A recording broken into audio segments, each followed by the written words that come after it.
Rebonjour à toutes et à tous, c'est parti pour le journal. Lors de la rencontre hier du Premier ministre avec les députés à l'Assemblée nationale, autant de questions ont été évoquées, à savoir les longues détentions préventives, la traque des biens mal acquis et la sortie de l'ambassadeur de France au Sénégal. Le ministre de l'Intérieur, qui a assuré l'intérim de son collègue de la Justice, a annoncé l'indemnisation des victimes des détentions préventives et la poursuite de la traque des biens mal acquis. Fatou Abdoundiaye.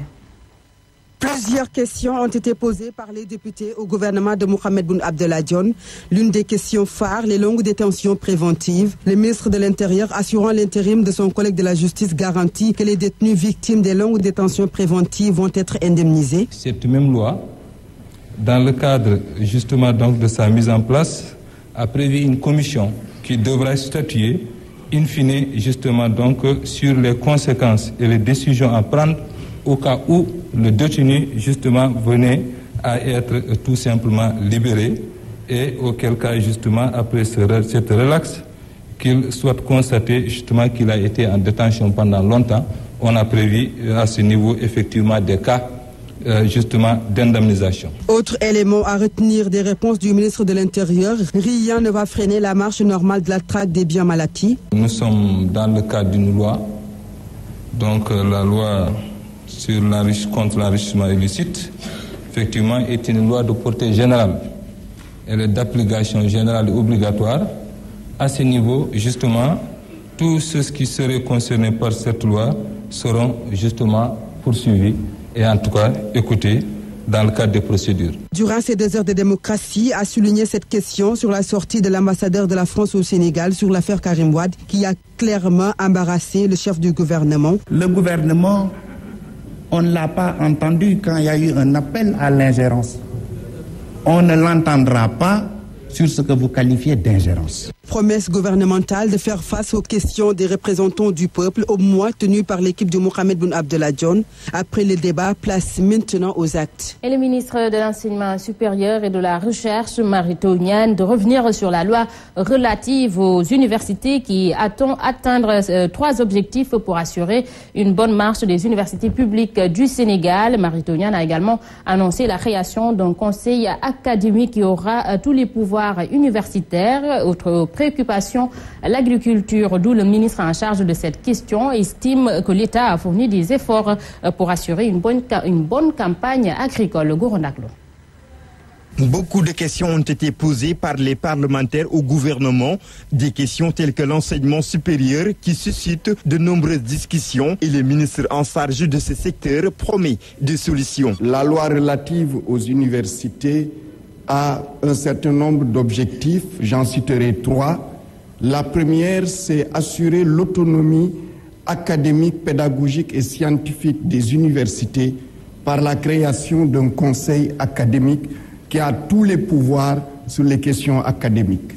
C'est aussi assurer la séparation entre l'exécutif universitaire et le délibératif universitaire à travers un conseil d'administration dans lequel les porteurs de décision sont minoritaires. Autre préoccupation, la commercialisation agricole où le ministre de l'Agriculture annonce d'importantes mesures avec l'ouverture du marché arachidier.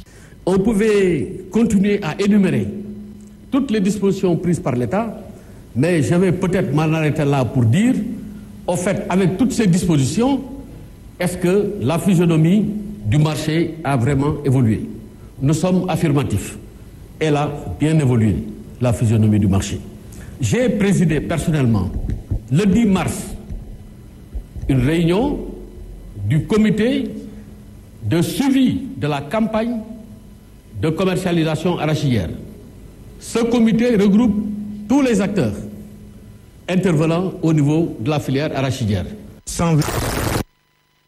Par le gouvernement de Mohamed Boun Abdallah Dionne qui s'engage déjà à remplir toutes les promesses tenues par l'État du Sénégal. Gorondaklo, après cet exercice, le président du groupe parlementaire de la majorité s'est félicité de cette première au Sénégal. Et pour ce qui est de la répartition du temps de parole, Moustapha Diakhaté a battu en brèche toute idée de discrimination et affirme lui-même et son groupe avoir cédé de son temps à l'opposition. Il est ici avec Fatou Abdoundiaye. La clé de répartition du temps de parole est fonction de ce que nous représentons au niveau du peuple sénégalais. Si on s'était limité seulement à ce que chaque groupe représente au niveau de l'électorat, le PDS n'aurait pas 3 questions. Et les non-inscrits probablement n'auraient pas de questions. J'ai choisi et j'ai décidé de mon propre chef de prendre de mon temps de parole et de le donner à l'opposition et aux non-inscrits. Parce que pour moi, il n'y a jamais eu suffisamment de dialogue, il n'y a jamais eu trop de dialogue en matière en démocratie. De possibilités pour poser des questions. Mais malheureusement, au Sénégal, c'est comme ça. Pas une simple formalité. Mais du tout. C'est quelque chose d'ailleurs qu'on va même améliorer, qu'on va peut-être rendre la cadence beaucoup plus rapprochée, pour qu'à chaque fois qu'il y a une question qui interpelle l'opinion, que le gouvernement puisse venir à l'Assemblée nationale répondre aux députés. Et je crois que vous savez qu'en démocratie, le gouvernement a l'obligation, a le devoir d'informer les Sénégalais sur ce qu'il fait à leur nom. Les Sénégalais ont le droit qu'on leur donne des réponses par rapport à tout ce qui est fait en leur nom. Je crois que ces 2 exigences-là, si nous les remplissons, nous aurons une démocratie, pas peut-être parfaite, mais l'une des meilleures démocraties au monde. Autre réaction, et cette fois-ci, c'est celle de Aïda Mbodj, la députée et maire de Bambey, qui estime que le Premier ministre et son gouvernement n'ont pas apporté de réponses claires et précises aux questions qui leur ont été posées. Elle est ici avec Fatou Abdoulaye. J'ai évoqué le problème de l'introduction des réformes par le gouvernement, ces réformes qui apparaissent comme une conditionnalité et qui doivent accompagner le PSE. Mais je pense que vous l'avez constaté avec moi que ces questions n'ont pas connu de réponse. Et ça se comprend. Ça se comprend parce qu'il y a eu une préparation. On nous a exigé de déposer les questions à l'avance. Et dans cette préparation, effectivement, ils ont pris la précaution de mettre de côté certaines questions qui n'agréaient pas, qui ne rencontraient pas leur consentement. Nous l'avons constaté tous et c'est dommage parce que les Sénégalais attendaient effectivement les réponses profondes de ces questions. D'autres réponses ont été superficielles. Ils n'ont pas connu de réponse à profondeur. Les gens sont aujourd'hui restés sur leur faim par rapport à la réponse servie sur l'affaire Sunehor. Abdoulaye Baldé a également abondé dans le même sens. Le maire de Ziguinchor soutient que tout ce qui a été fait ce jeudi est du déjà vu et du déjà entendu. Tout ce qui a été dit, c'était du déjà vu. Par conséquent, moi je suis resté sur ma fin. Mais aussi, qu'on a le format, le format qui a été utilisé pour l'organisation de ces débats. Parce qu'il s'agissait d'un dialogue entre l'opposition et la majorité. Mais on a assisté à un monologue parce que sur les 14 questions, les 10 ont été posées par la majorité. Seulement 4 ont été posées par l'opposition, dont 3 par le groupe des démocrates et libéraux, mais une seule question par les 21 députés non inscrits, ce qui est une aberration. Et par conséquent, je considère qu'il faudrait qu'à l'avenir, qu'on puisse un peu s'inspirer de ce qui est fait ailleurs dans les démocraties avancées. En France, dans des débats de cette nature, les 50-50, on fait des 50-50 sur les 7 questions, ces 14 questions, les 7 sont posées par la majorité et les 7 autres par l'opposition. Et les réponses sont beaucoup plus poignantes, les débats sont beaucoup plus animés, mais elles ne consistent pas en monologue du gouvernement devant les députés qui sont médusés, et qui applaudissent ou qui lisent leurs journaux. Je considère que c'était monotone. Parlons de l'actualité judiciaire. Le procès opposant Karim Wade à l'expert financier Pape Albouri Ndao est renvoyé au 26 mars prochain. Un renvoi à la demande du procureur qui veut plus de temps pour étudier de nouveaux réserves dans le dossier. Un renvoi qui n'est pas donc du goût de la partie civile qui pense que le procureur ne devait pas attendre la fin des plaidoiries pour faire cette réquisition. Maître Clédorli ici avec Salif Kebessar. En parlant des juridictions de jugement, ne peuvent former leur conviction que sur les éléments de preuve apportés au cours des débats et discutés devant lui. Apportés au cours des débats. Au moment des débats, vous avez vu que la pièce arguée de faux était déposée. Albouri interrogé se réfugie sur des personnes fantomatiques. Il refuse de répondre, de révéler et de donner des éléments parce qu'il n'avait rien. Et nous avons estimé devoir ne pas nous en tenir à cela seulement. Nous avons apporté des courtes preuves au moment de l'interrogatoire, donc des éléments prouvant effectivement que le rapport avait des énonciations qui étaient fausses. Un renvoi également décrié par la défense avec Maître El Hadji Diouf qui ici estime que le procureur l'a privé d'une bonne occasion de démontrer que les avocats de Karim Wade n'ont pas d'arguments qui tiennent.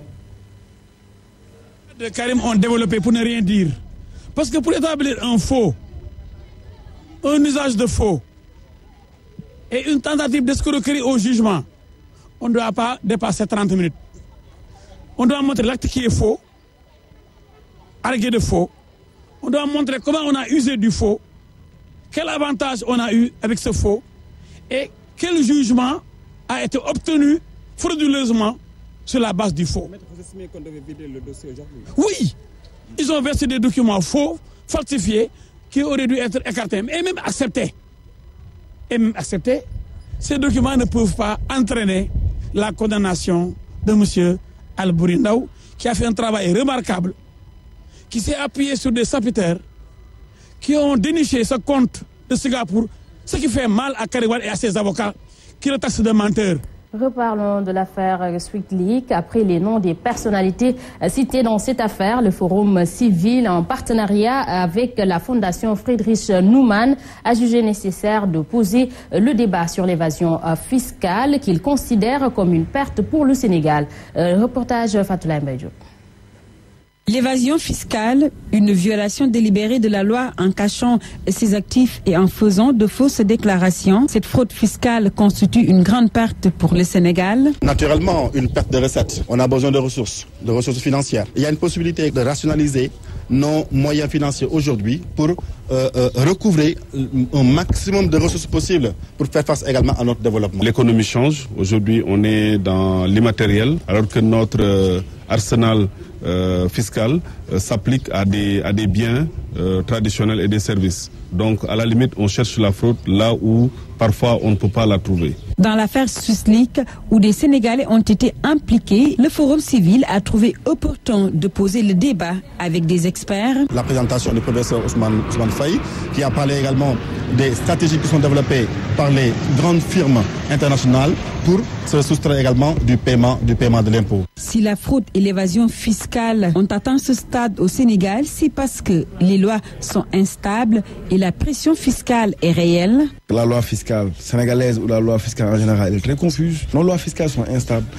Souvent, ce n'est pas par le biais du canal législatif normal, la loi, mais par le biais des circulaires, des notes de service, ce qu'on appelle communément la doctrine administrative. La pression fiscale est forte sur les ménages par rapport aux entreprises.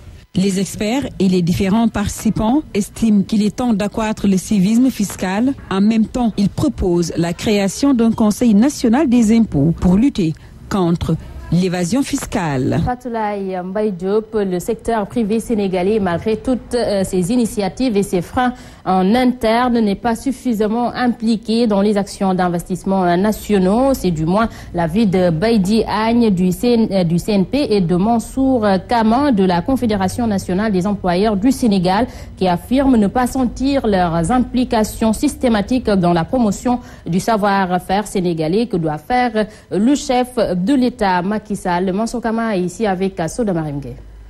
Nous attendons cette rencontre qui sera le conseil présidentiel sur l'investissement et qui sera destinée peut-être au PSE.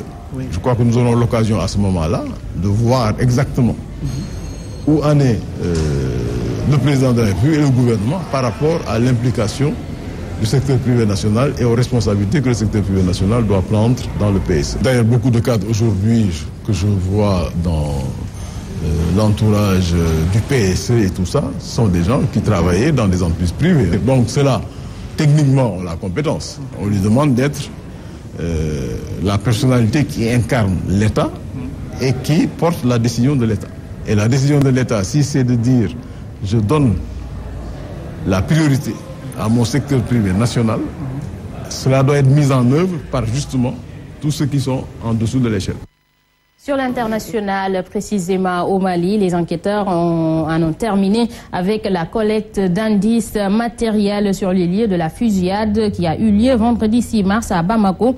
Le cordon de sécurité a été levé jeudi 12 mars aux abords du restaurant La Terrasse à Bamako. L'autorisation a été donnée au patron de nettoyer son établissement en vue d'une réouverture. Le ministre américain de la Justice a condamné les violences de Ferguson. 2 policiers ont été blessés par balle mercredi soir. La petite ville du Missouri est devenue depuis le mois d'août dernier et la mort de Michelle Brown, le symbole des violences policières aux États-Unis. Un rapport fédéral reconnaît un racisme érigé en système au plus haut niveau des autorités locales. On assiste à des démissions et limogeages en cascade, mais cela ne semble pas calmer les manifestations. Voilà, donc mesdames et messieurs, c'était tout pour ce journal. À vous tous, merci d'avoir suivi. Ça a été un plaisir pour moi de vous servir. Et on est vendredi, donc merci à toute l'équipe du côté de la réalisation Anta Diaw, Babes Diba, chef d'édition, du côté de la caméra, El Haj et Madani Marega, Souki, Félix et Diarietou pour le maquillage. Donc merci et restez avec les programmes de la Saint TV. 7h30, Mambendia vous retrouve pour le journal en Wolof. 7h45 également, c'est le journal. 7h30, c'est la revue des titres. Alors, quant à moi, je vous retrouve à 7h à 13h pour le flash d'information. Merci.